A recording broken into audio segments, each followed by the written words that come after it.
କହିବାକୁ ଅଛି ସୋରିଷ ବାଟଣ ଖଟା ଟିକେ ପକେଇଛ ଓ କ'ଣ ଲାଗୁଛି ପ୍ରଶଂସା କର୍ମ ଝାଡ଼ା ଖିଆ ଯୋଗନି ଖିଆ।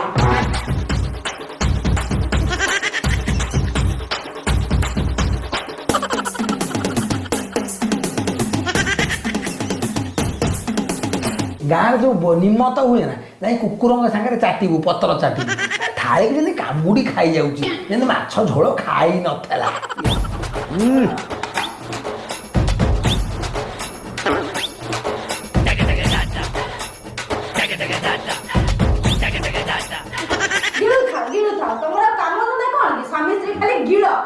ଭାଇ ତାଙ୍କୁ ବା ଡାକ୍ତର କହିଛନ୍ତି ତାଙ୍କର ଗ୍ୟାଷ୍ଟ୍ରିକ୍ ଅଛି ସିଏ ତାଙ୍କୁ ଖାଦ୍ୟରେ ଉଣା କରିବନି। ହଁ ହଁ ହଁ ସେପଟେ କୁଣିଆ ଆସିଲେଣି ତମର ଖାଇବା ସରିନି ନାଇଁ? କି କୁଣିଆ ବନ୍ଧୁ ମ ଦିନେ ନାଇଁ କାଳେ ନାଇଁ ଗହ୍ମା ପୁନେରେ ମାଇ ମାଇ। ହଁ ଆଉ କଣ ଡେଲି କୁଣିଆ ଆସନ୍ତି ନା କଣ? କାହିଁ ସେ କୋଉ ଖରାପ କଥାଟା କହିଲା ତମେ ତାହେଲେ ସେମାନେ କୁଟିରେ ହୋଇ ନାଗୁଛ ଓ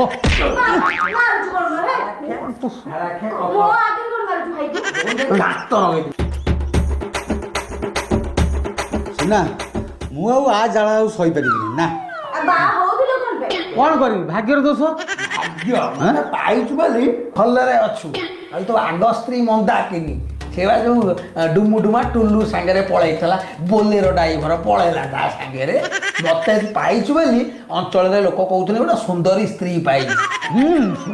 ମେନକା ଆଇଛୁ ସ୍ୱର୍ଗରୁ ଓହ୍ଲେଇକିରି ଗୋଟେ ଚୁମା ମୁଁ ତୋଠୁ ନଉଛି ଯୋଉ ଗଞ୍ଜେଇ ଗନ୍ଧ ହଉଛି ପାଟି ଝାଡାଖିଆ ଯାଅ ମୁଁ ଖାଇଲା ପାଖରେ ଜମା ଭଟ ଭଟିବ ନା ତମେ ଯାଅ ତମ କାମ କର। ଆଉ ତୁ ନା ସବୁବେଳେ ଗୋଟେ କଣ୍ଟା ବାଟେ ଲୁଗା ପକେଇ ଝଗଡା କରୁଛୁ ଧ କହିଲେ କାମୁଡି ପକଉଛୁ। ମୁଁ ଅଛି ବୋଲି ଲୋକ ଜାଣନ୍ତି ନା ଘରେ କେତେ ଲୋକ ଅଛନ୍ତି। ତୁ ଘରକୁ ପଳା ଇଏ ବା ହଉଛି ଖୁର